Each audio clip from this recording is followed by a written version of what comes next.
Birshut Moreh Ravarabotay avec la permission d'Hachem. J'espère que vous allez bien, que le bon Dieu vous protège, vous dans la santé, la joie, la prospérité. J'espère que vous avez passé une très bonne fête de Hanouka. Comme vous le savez, Hanouka, c'est la fête qu'elle nous relie avec le présent et l'avenir.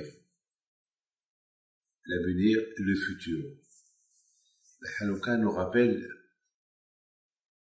des moments durs, critiques, que le peuple juif a passé à travers l'époque des Grecs, que malheureusement les Juifs, parce qu'ils se sont un peu assimilés avec les Grecs, qui sont venus en Israël autant que soi-disant relations diplomatiques, les aider pour construire peut-être des ponts, des routes, etc., etc. Et puis, d'une chose à l'autre, ils se sont assimilés avec eux et malheureusement, presque la Torah a été oubliée. Et à un moment donné, les Grecs, ils les ont forcés à ne plus suivre la religion. Et c'était terrible, terrible, terrible. Les amis, Baruch Hashem, grâce à Dieu, HaKadosh Baruch Hu, il nous a libérés de ces Grecs avec la force. Les Hashmonaïm les ont combattus, ils les ont chassés d'Israël, et après la guerre contre les Grecs, ils sont retournés à Jérusalem, et la première chose qu'ils ont fait, ils ont cherché pour allumer la menorah, la Hanouka. C'est le Beth Amikdash pour retourner à la religion juive.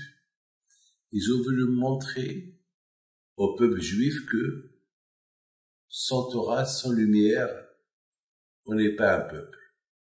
Donc la première chose qu'ils ont fait, ils n'ont pas célébré la victoire, parce que pour eux la victoire c'est du bidon, parce que gagner une guerre, tu peux perdre une guerre, et c'est jamais gagné à 100%.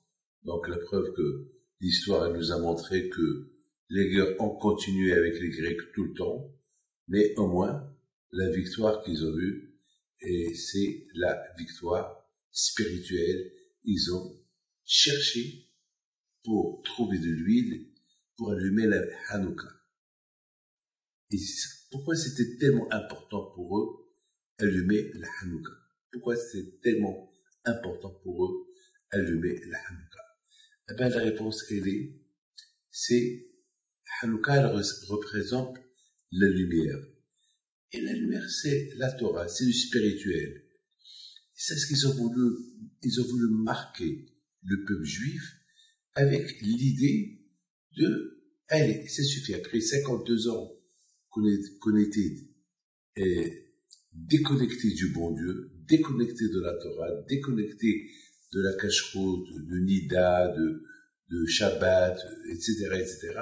Alors maintenant, allez, on va se reconnecter avec HaKadosh Baruch Hu. Et sachez bien, même en règle générale, lorsque vous voulez avoir la lumière dans une chambre, eh bien, vous prenez une lumière existante et vous collez les fils et il y a l'électricité qui passe et tu as la lumière ailleurs. Voilà. Ils ont voulu se connecter avec HaKadosh Baruch Hu. Alors pour se connecter avec HaKadosh Baruch Hu, c'est facile. On cherche quelque chose avec laquelle on va se connecter avec le bon Dieu. Ben, ils ont cherché l'huile. Ah, pourquoi l'huile? Pourquoi ils n'ont pas cherché à faire autre chose? Construire le Mesbéach, l'autel de sacrifice. Il y avait plein de choses à faire au Beth Amikdash. Le temps qu'ils vont faire l'huile pure. Il y avait plein de choses à faire au Beth Amikdash.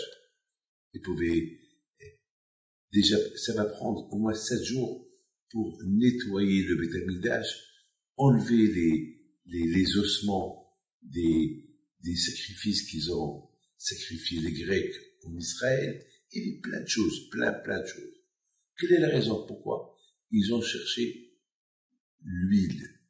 Ben, mes amis, l'huile représente la Neshama. Ha-Neshama.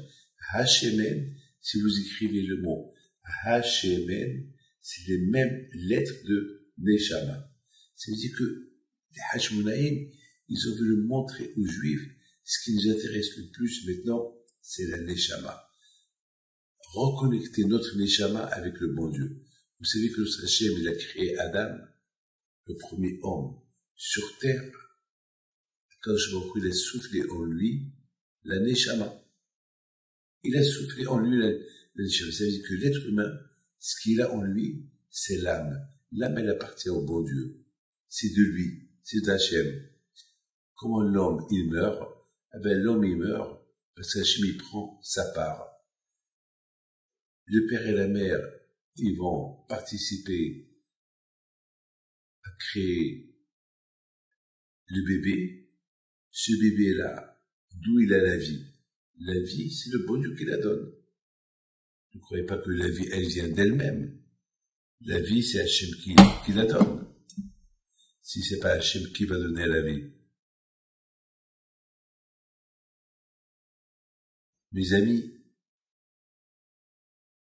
les Hashmonaïm, ce qui les intéresse le plus, c'est ramener la vie spirituelle au judaïsme.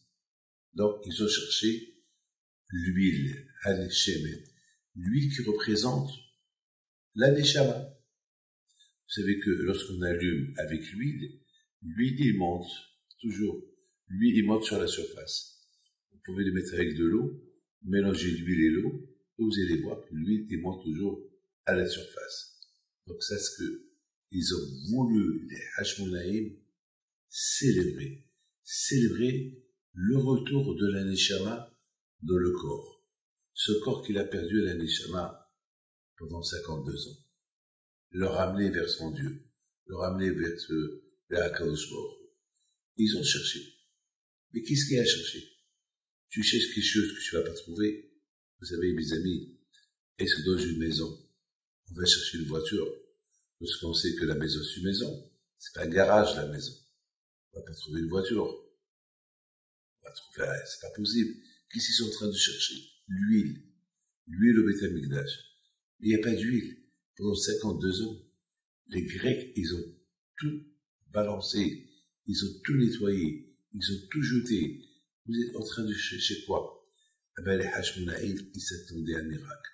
Les Hashmonaïm, ils ont dit, c'est la seule chose qui peut relier le Juif avec son Dieu. Il y a que ça. On a deux choses à faire.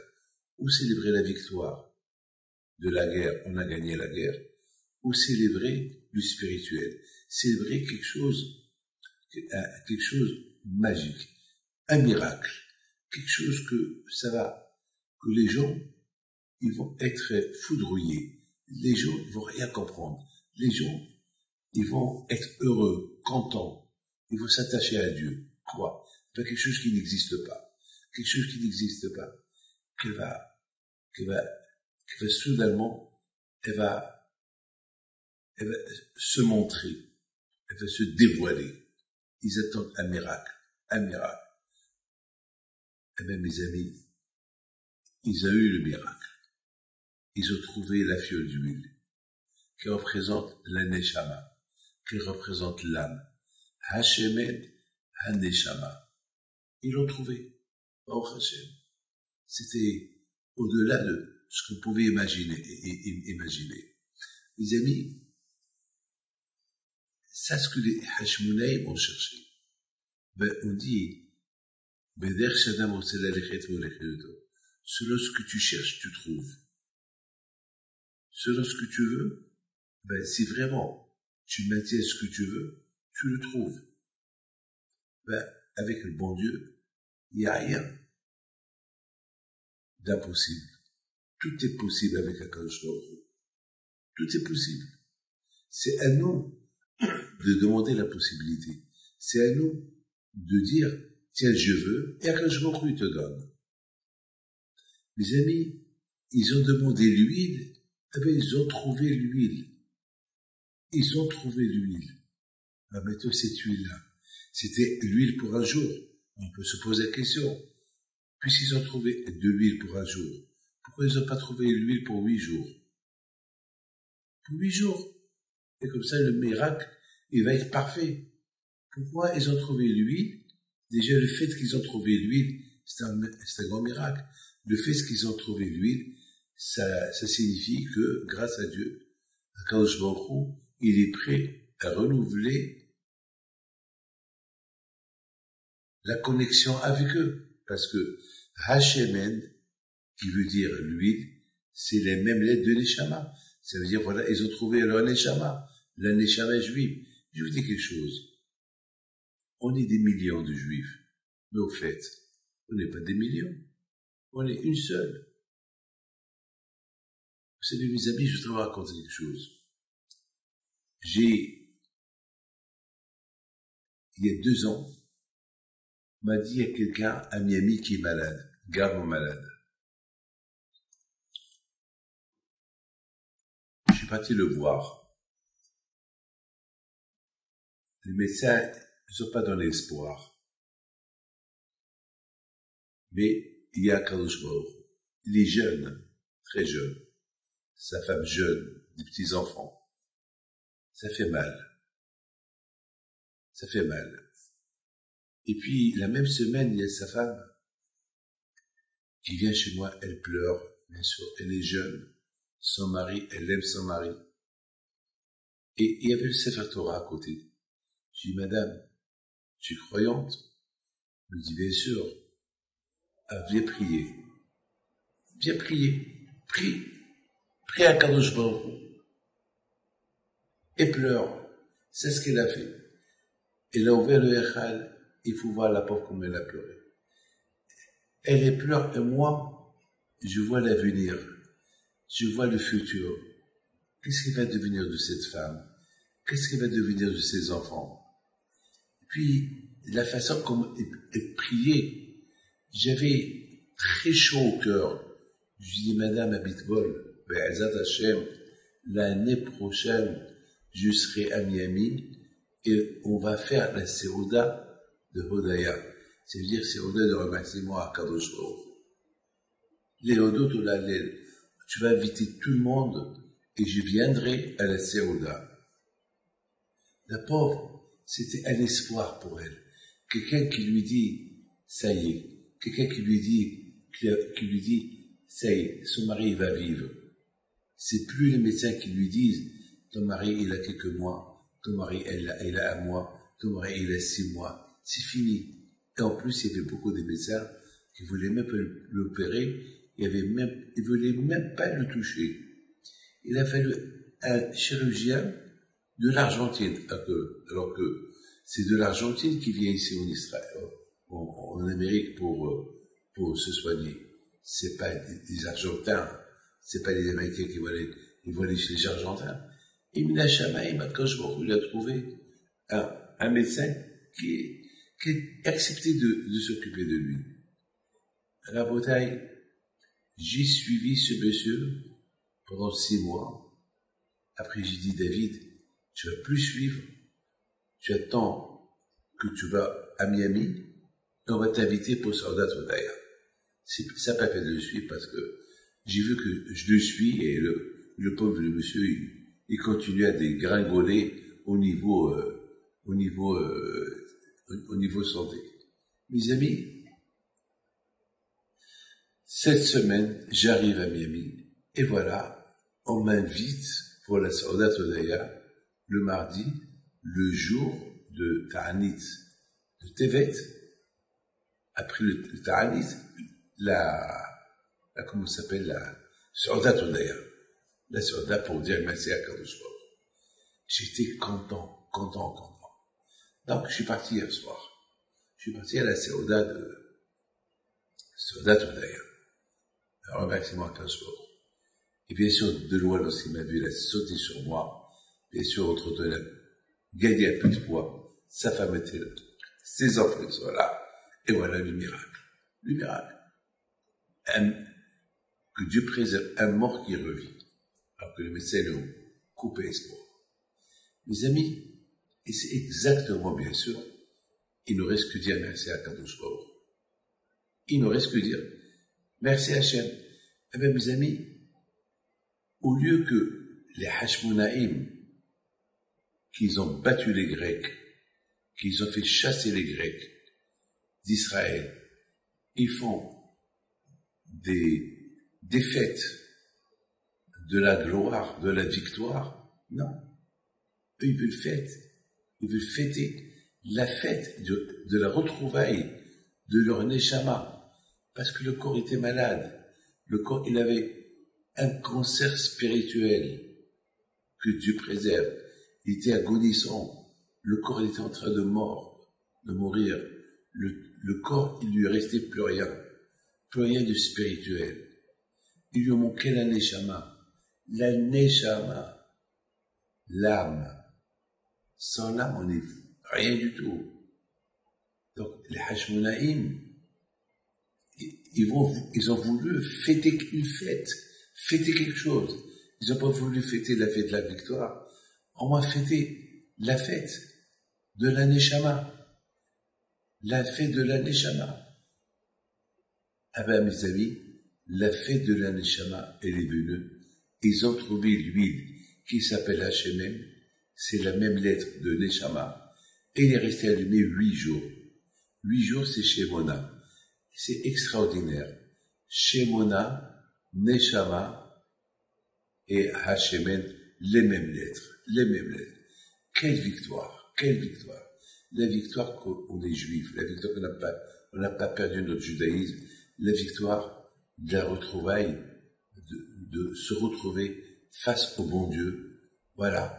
On va recommencer les prières, on va recommencer avec les tefs, les tfilines, on va recommencer à respecter Nida, manger cache-route. Voilà. C'est le miracle.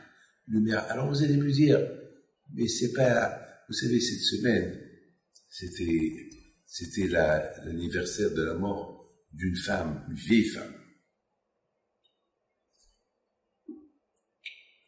qu'elle a allumé la veilleuse de Rabbi Haim Pinto le 26 Elul. Et c'est extraordinaire. La Elula de Rabbi Haim Pinto, c'était le 26. Et elle, c'est une vieille femme. Elle habite seule avec sa fille, à New York. Elle prie par le mérite de Rabbi Haim Pinto que cette bougie, elle reste allumée jusqu'à Rosh Hashanah. Mais c'est pas possible. Qu'elle reste allumée jusqu'à Rosh Hashanah. C'est une bougie de 24 heures. Elle peut pas rester allumée 4 jours. C'est pas possible. Mes amis, chaque matin, elle se lève, elle le voit allumer. La bougie était presque éteinte. Chaque matin, elle se réveille, elle l'allume. Chaque matin, elle se réveille et elle voit la bougie allumée. C'était le miracle des miracles. Et voilà. Elle s'est éteinte exactement après Rosh Hashanah. Comment vous pouvez expliquer une chose pareille? C'est pas possible. C'est impossible. C'est quelque chose c'est un grand miracle. Donc, oui, mes amis, lorsqu'on cherche le bon Dieu, on le trouve. Lorsqu'on cherche quelque chose, là, quand je on la trouve. Eh ben, c'est ce que les Hashmonaïm. Les Hashmonaïm, ils ont dit, on sait, il n'y a pas de, comment ça s'appelle? On sait qu'il n'y a pas d'huile dans le Beth Amikdash. Mais Hachem n'a pas le choix. On veut se connecter avec toi. Alors, Hachem, débrouille-toi. On veut se connecter avec toi. Alors, Hachem, débrouille-toi. Donne-nous l'huile. Donne-nous. S'il existe, il n'existe pas. Alors, débrouille-toi, Hachem. On veut l'huile. Eh ben, ils ont trouvé l'huile. D'où il est venu cette huile? Ben, il était là-bas. Comment il était là-bas? Comment ça se fait qu'ils l'ont pas vu? Les Grecs, pour le détruire. Et comment ils l'ont pas vu lorsqu'ils ont commencé à chercher? Ben, c'est ça le secret du bon Dieu. Le secret du bon Dieu, lorsqu'il veut que tu vois, tu vois. Lorsqu'il veut que tu vois pas, tu vois pas. Tout ça, Hachem, il veut te donner une idée, il te la donne. Et si Hachem, il veut pas te donner une idée, il te la donne pas. Beaucoup des fois, les idées, on a des idées, d'où ces idées viennent. Il y a des gens qui inventent des applications, comme le Waze, le GPS, les avions. C'est Hachem qui a donné la Chorma. C'est pas des inventions qui sont venues de rien. Je sais pas, il y a le Chorma, il y a une sagesse, c'est Hachem qui donne la Chorma. C'est Hachem qui donne l'intelligence. C'est Hachem qui donne la clarté. C'est Hachem qui donne les idées. On demande chaque jour à Akash Baruch Hu, donne-nous des bonnes idées. Des idées. C'est des idées qui viennent de rien. Vous savez, hier, j'ai écouté quelqu'un qui a donné une idée à un autre, mais c'est génial. Une idée, jusqu'à ce que je commence à le voir, je dis, mais tu es prophète. Mais c'est de la prophétie, comment tu as réussi à trouver? Sa réponse était nette et claire. C'est Hachem. C'est Hachem qui m'a donné l'idée. Mes amis, la Torah, c'est des idées. Il dit Rabbi Shimon Bar Yochai. Par exemple, un homme, il se marie. Ou un homme, il divorce. Alors, comment on va se marier et comment on va divorcer? Comment on va reconnaître que je suis marié et comment on va reconnaître que je suis divorcé? Alors, la Torah, elle a donné une idée. Laquelle? Lorsqu'on se marie avec une bague devant un rabbin et il y a une ketouba. Voilà, là tout le monde sait que tu es marié. Tu as un acte de mariage. Comment on sait que je suis divorcé? Il y a le get. Il y a un acte. Il y a un contrat qui s'appelle le get. Là tout le monde saura que je suis divorcé. Voilà, c'est des idées. La Torah, elle a donné des idées. La Torah nous a donné plein d'idées. Comment manger la viande, quoi faire, comment vivre. Mes amis, Akadosh Baruch Hu, il peut donner des idées, il peut, étant donné que c'est lui le créateur. N'oublie pas que lorsque le bon Dieu a créé le monde, il n'y avait rien. Et de rien, il a créé quelque chose. Alors là aussi, le miracle de l'huile, où il était là-bas, et c'est Hachem qui a décidé qu'on ne le voit pas, ou c'est Hachem où il n'y avait rien, et de rien, une fiole d'huile, elle a apparu. Mais d'après nos sages, elle était là-bas. Elle était là-bas, intacte. Mais Hachem, il a fait qu'on la voit pas. Écoutez-moi. La nuit, on dort. On se réveille, Baruch Hachem, on voit. Pendant qu'on dormait, on ne voyait pas. On ne dort pas les yeux ouverts et voir. Non. On dort. Le matin, on se réveille, on voit. Et dans la prière du matin, qu'est-ce qu'on dit? On dit, ok, merci Hachem que j'ai ouvert mes yeux. Merci Hachem que j'ai ouvert mes yeux, que je vois. Lorsque je dors, je suis comme un homme paralysé. Et lorsque je me réveille, je bouge et je marche. Alors je dis à Hachem, merci Hachem que tu m'as donné la force. Merci Hachem que je peux me mettre debout. Voilà, des remerciements à Akadosh Baruch Hu. Alors là aussi, si Hachem il veut qu'on ne voit pas cette bouteille qu'il était là-bas, et Hachem il a décidé, maintenant, on peut la voir. Parce que c'est quoi le secret? On ne la voyait pas, et maintenant on peut la voir. Eh bien, c'est pour montrer aux Juifs, à un moment donné, vous avez perdu votre Neshama. Donc, on ne la voyait pas. Maintenant que vous la cherchez, alors maintenant vous allez la voir. Et puisque vous allez la voir, alors lorsque vous allez l'allumer, cette huile-là, elle va pas s'allumer uniquement pour un jour, elle va rester allumée 8 jours. C'est pour ça que Hachem, il n'a pas fait qu'on trouve une bouteille de 8 jours. Hachem, il a fait qu'on trouve une bouteille d'un jour, pour nous montrer que d'un jour, le fait qu'ils ont cherché, ils ont trouvé l'huile, alors l'huile, il va rester allumé le temps qu'il va ramener à chaque juif sa neshama.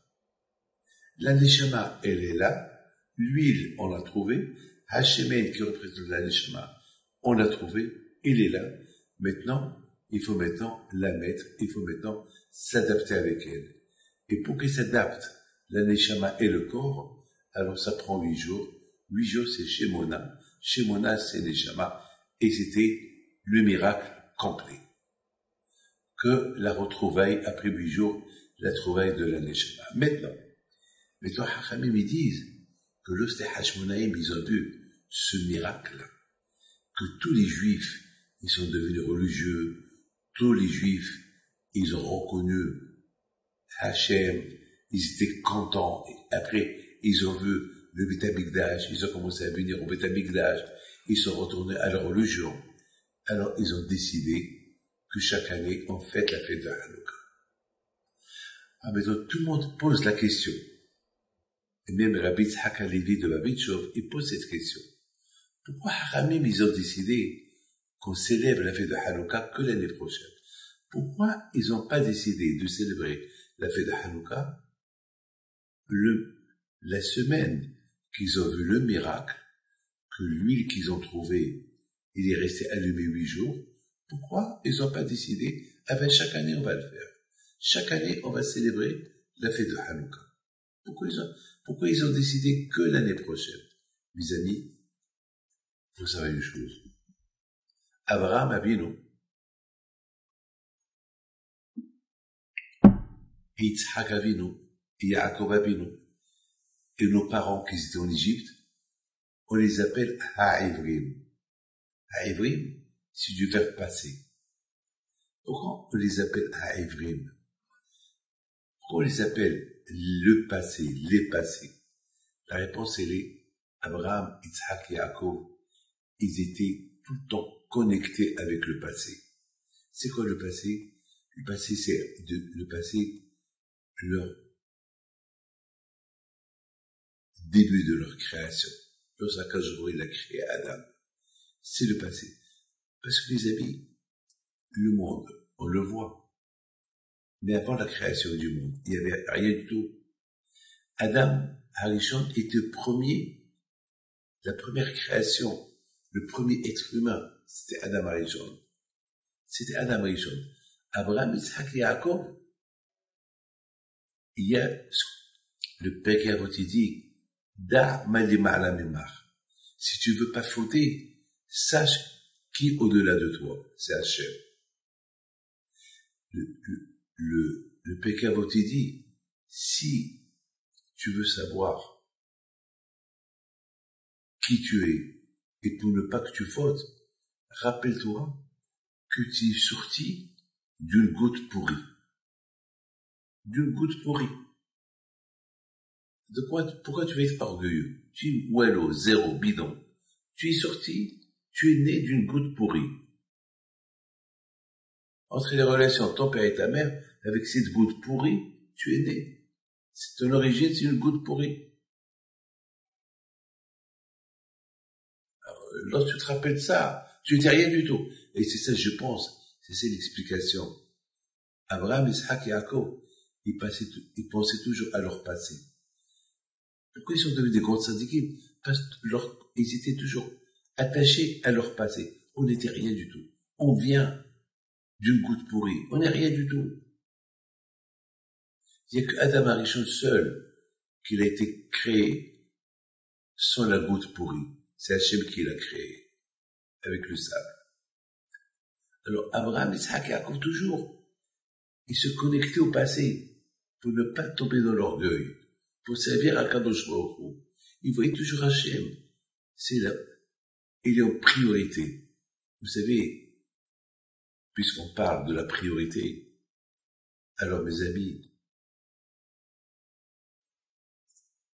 lorsque les Hashmonaïm, ils ont vu le miracle de l'huile, que voilà, maintenant il y a la retrouvaille de l'huile, ce qui représente la Neshama, elle est restée allumée 8 jours. 8 jours, c'est le chiffre Shemona, 8. Ça veut dire que maintenant, ils voient l'effet que ça a fait. Alors, après 1 an, ils ont décrété que chaque année on fait la Hanouka. Pourquoi? Ils ont dit aux Juifs, on va toujours se connecter avec le passé. C'est quoi le passé? L'année dernière. Parce que les Hashmonaïm, ils n'ont pas décrété qu'on célèbre la fête de Hanouka lorsqu'ils ont vu le miracle. Pourquoi? Ils ont dit, c'est de passage. On a eu un miracle, il y a beaucoup de miracles. Le juif, il vit tout le temps avec des miracles. Il n'y a pas, vous savez qu'est-ce qu'on dit à la Haggadah? Il n'y a pas une génération où il n'y a pas eu un Hitler qui a voulu détruire tous les juifs. Toujours, on a eu des miracles et quelque chose nous protège. Ça n'existe pas. Regardez jusqu'à maintenant. À l'ONU, toujours on nous attaque, on attaque. À l'ONU, toujours on nous attaque. Il n'y a pas un jour qu'on nous attaque. Regardez, si vous voulez savoir l'état actuel des juifs dans le monde, regardez ce qui se passe à l'ONU. Tout le monde est contre nous. Il y a 2, 3, quelques pays qui sont, ou qui s'abstiennent et ils votent pas contre nous. Mais il y a les 3 quarts, ils votent contre nous. Ça a choqué Israël lorsqu'il y a eu un État qu'ils ont reçu de l'aide d'Israël et la même semaine ils ont voté contre Israël. C'est de la folie. Il n'y a rien à comprendre. Mes amis, les Hashmonaïm, ils ont vu l'effet qu'elle a fait, cette petite bouteille qu'ils ont trouvée et qu'elle est restée allumée 8 jours. Ils ont vu pendant toute l'année l'effet qu'elle a fait, que pendant toute l'année, les juifs, ils sont rejetés, les juifs. Il y a beaucoup de gens qui tombent de la religion.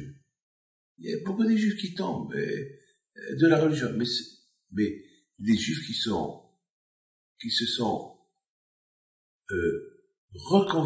reconvertis au judaïsme, ils sont restés pendant 1 an. Donc ils ont compris que ça fait l'effet. Donc ils ont décrété qu'on allume la Hanouka chaque année pour se connecter avec le passé. D'ailleurs, c'est ce qu'on dit.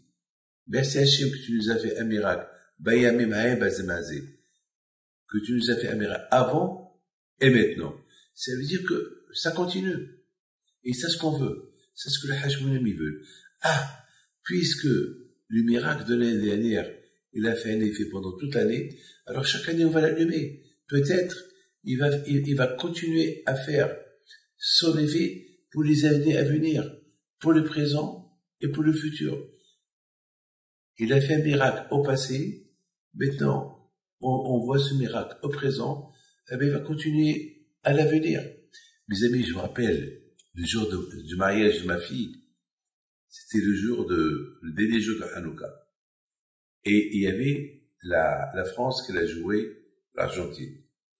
Et puis, il s'est passé quelque chose que, il y a un invité qui vient vers 10 heures du soir.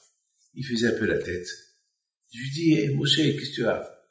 Il dit, Rabbi David, j'ai perdu 2 choses aujourd'hui. Perdu 2 choses. Et je suis triste. Je l'ai pris. Je lui ai dit, on va danser un peu. Et j'ai dansé avec lui. On a dansé. Et après, il s'est décontracté un peu. Je lui ai dit, moi, t'as perdu quoi? Il dit, bon, j'ai donné un don. J'ai donné 1 000 € pour que la France, elle gagne. Elle a perdu. Alors j'ai dit, écoute, moi, il faut toujours donner les 1 000 €. Parce qu'après tout, la France aussi, elle a marqué quelques buts. Donc, il faut que tu donnes. Il m'a dit, alors quoi, j'aurais dû donner 2 000 € pour qu'elle gagne plus. Je lui disais, ça, je ne sais pas. Mais, au moins, elle a gagné. Ça va. Elle a marqué quelques goals. C'est pas mal. C'est Hachem qui décide qui gagne, qui perd. Mais, au moins, elle a gagné. Donc, t'as pas perdu. Je lui dis, moi, alors, t'as dit que tu as perdu 2 choses. Alors, la France, elle a perdu, et quoi d'autre? Elle dit, j'ai perdu l'allumage de Hanouka. Parce que, au moment que le batch a commencé, c'était le moment de l'allumage de Hanouka et j'ai pas allumé la Hanouka. Je lui dis, ça c'est une perte. Ça c'est vraiment une perte. Ça c'est une perte spirituelle. La perte, la France-Argentine, c'est une perte mondiale, Mais là, c'est ta perte à toi. C'est ta propre perte. C'est la perte spirituelle que tu n'as pas allumé la Hanouka. Parce que la Hanouka, c'est de nous rappeler le passé qui nous connecte au présent et qui nous ramène vers l'avenir et le futur. Parce que dans la vie, c'est pas que le passé. Le passé, il est passé. Mais on apprend plein de choses du passé. Lorsque on se brûle avec du feu, alors on fait attention au présent et on avertit nos enfants de faire attention au feu. Alors là, c'est vraiment une perte. Parce que la fête de Hanouka, c'est une transmission du passé au présent et du présent à l'avenir. Donc mon fils, c'est pas... Alors je lui ai expliqué, je lui ai dit, bon, alors maintenant mes amis, je voudrais bien vous dire quelque chose de magnifique. Dans la paracha de Yaakov Abinu, on voit que Yaakov Abinu, lorsque il s'est marié avec les 4 femmes, Rachel, Léa, Bila, Zilpa, et maintenant il retourne chez lui, il est devenu riche, il a décidé de se sauver de chez Laban. Il se sauve. Et 3 jours plus tard, quelqu'un a dit à Laban, tu sais, ton beau-fils Yaakov, il s'est sauvé avec ses femmes, qui sont tes filles, avec ses enfants, qui sont tes petits-enfants. Il s'est sauvé avec tous les bétails qu'il a. Et Laban, il entend ça, il court derrière lui. Moi, je me suis posé la question. Je ne comprends pas. Je ne comprends pas. Est-ce qu'on peut se sauver? Et vous imaginez une ville de Paris, on vous dit que toute la ville de Paris, les gens de la ville de Paris se sont sauvés. Mais tout le monde le sait. C'est même pas la peine de la mettre dans les informations. Tout le monde le sait. Est-ce qu'il y a quelque chose à dire? Rabotaï, mes amis, les gens de Paris se sont sauvés. Mais tout le monde le sait. C'est quelque chose que tu as même pas besoin de la mettre de les news, de l'information. Tout le monde le sait. Alors, vous savez qu'est-ce qu'il dit à la Torim? Un grand commentaire. Il dit, qui a dit à Lavan que Yaakov s'est sauvé? C'est Amalek. C'est Amalek. Comme ça, il dit le Baal HaTorim. Comme ça, il dit.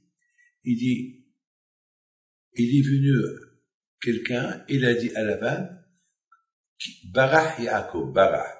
Barach, il s'est sauvé. Barach, c'est la gémataria de Amalek. J'ai rien compris. 2 choses j'ai pas compris. Pourquoi c'est Amalek qui est venu dire à Lavan que Yaakov s'est sauvé? Et comment Lavan, il s'est pas rendu compte que Yaakov s'est sauvé?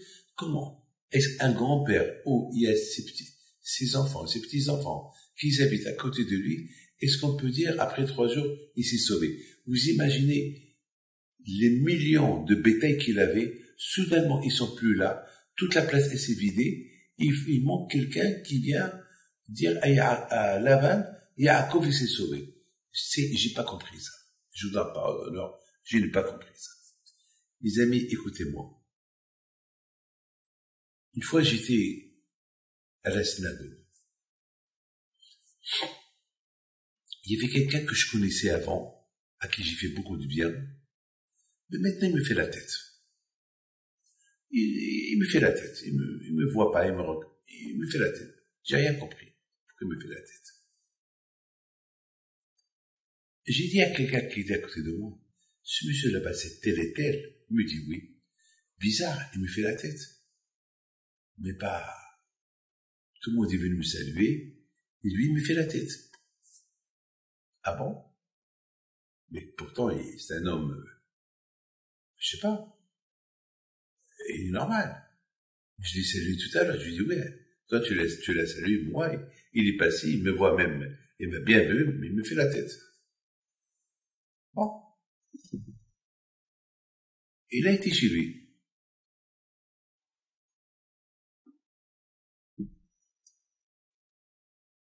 Ils ont parlé les deux, et soudainement, j'ai vu de loin que le monsieur qui me faisait la tête, il parlait, mais il avait l'air méchant. Ça veut dire vraiment qu'il avait quelque chose contre moi. Et à un moment donné, il vient vers moi, vers la fin de la prière, il vient vers moi, il me salue, on dirait de force. Alors là, je lui dis, mais qu'est-ce que je t'ai fait? Eh ben, malheureusement, il me rappelle son divorce, qu'il a divorcé à cause de moi. Parce que j'ai conseillé à sa femme de le divorcer. Elle a divorcé. Mais moi, je lui dis, mais si j'ai conseillé à ta femme de te divorcer, c'est parce que tu l'as trompé. T'as oublié que tu l'as trompé. Tu as oublié que tu es allé avec ta secrétaire. T'as oublié ce que tu lui as fait. Tu crois que moi j'ai oublié? Mais tu as oublié le mal que tu lui as fait. Tu as oublié les coups que tu lui donnais. Tu l'as oublié qu'une fois il a passé la nuit dehors. Il a fallu qu'il va au poste de commissariat pour poser plainte parce qu'elle avait peur de rester dehors. Parce qu'il y avait des gens qui passaient, qui croyaient qu'elle était une fille de la rue. T'as oublié tout ça. Et entre-temps, elle s'est mariée grâce à Dieu. Elle a eu 2 enfants. Mais toi, tu t'es pas marié, pourquoi? Parce que il paraît que tu es toujours avec ta secrétaire. Alors, c'est pour ça que tu m'en veux. Mais tu aurais pu rester avec ta femme. Tu aurais pu avoir encore d'autres enfants. Tu aurais pu faire tes chevaux et tu te marier avec une autre femme. Et je suis tombé sur lui. Je suis tombé sur lui. Mais les choses que je lui ai données, je lui ai dit, il les connaît. Mais il a fallu quelqu'un qui lui dit. C'est donc. Mes amis, il faut savoir que nous avons un ennemi qui ne peut pas nous supporter. Il ne peut pas supporter qu'on est connecté avec le passé, avec le présent, et on fait tout pour transmettre le passé et le présent pour l'avenir, pour le futur, à nos enfants. La Torah. Il s'appelle le Yitzhara. Le Yitzhara, il ne peut pas nous supporter. Il ne peut pas supporter qu'on est juif. Il ne peut pas supporter qu'on est connecté au bon Dieu. Il ne peut pas. Alors toujours, ils viennent nous embêter. Toujours, ils viennent nous embêter. Mes amis, Amalek, c'est le Gematria du Safek. Amalek, c'est le Yitzhara. Le Yitzhara. Lorsque Yaakov, il s'est sauvé. Il s'est pas sauvé. Il est parti. Ça y est. Même ses filles, même ses femmes, ils n'avaient aucun lien avec leur père, Laban.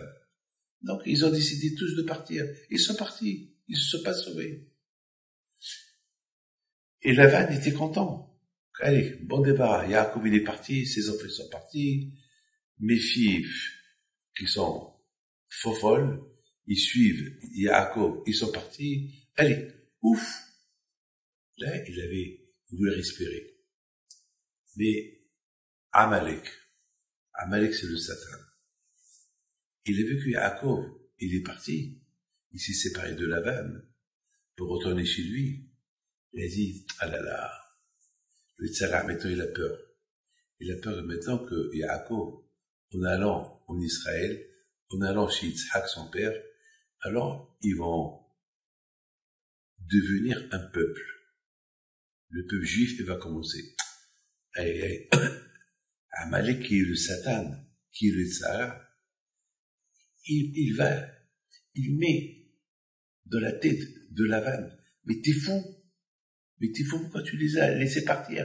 Laisse-les ici, passe-y, pars d'ici, là-bas au niveau spirituel, ils vont se connecter avec le bon Dieu, ils vont bien allumer la Hanouka, ils ils vont attacher leur neshama avec le bon Dieu, et là, ils vont plus avoir affaire avec toi.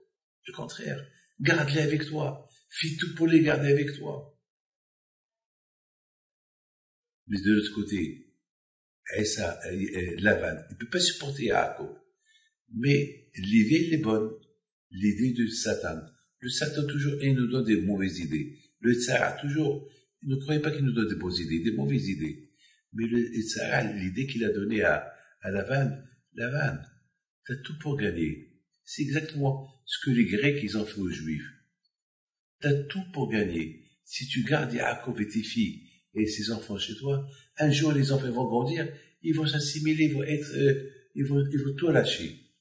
Donc vous allez devenir un seul peuple. Mais si tu les laisses partir, ils vont partir en Israël, ils vont devenir religieux avec Yitzhak, il est encore vivant. Donc l'idée de Amalek était bonne. À long terme, elle est bonne. Oh là là, pourquoi je les ai laissés partir? Donc il est parti à la poursuite, pour les rapatrier, pour les ramener. Mais là, le bon Dieu, il vient de le rêve de Lavan, dit ça y est, Yaakov t'a quitté, lâche-le. Ça y est, il peut plus rester avec toi. Hachem, qui représente les Hashmonaïm, qui a fait la guerre, les Hashmonaïm qui ont fait la guerre contre les Grecs, et le Hachem qui fait la guerre contre Lavan, pour sauver Am Israël. Et c'est la raison, mes amis, que l'histoire de Yaakov Avinu, toujours avec ses enfants, elle tombe toujours avec Hanouka. Parce que c'est un miracle que Yaakov Avinu, il a quitté Lavan avec tous son troupeau, ses bétails, ses femmes, ses enfants. C'est un miracle. Parce que Lavan, il aurait pu ne pas laisser partir. Et Baruch Hashem, il y a eu le miracle, le grand miracle. Le miracle de Yaakov Avinu, qu'il est parti sans être embêté par Lavan.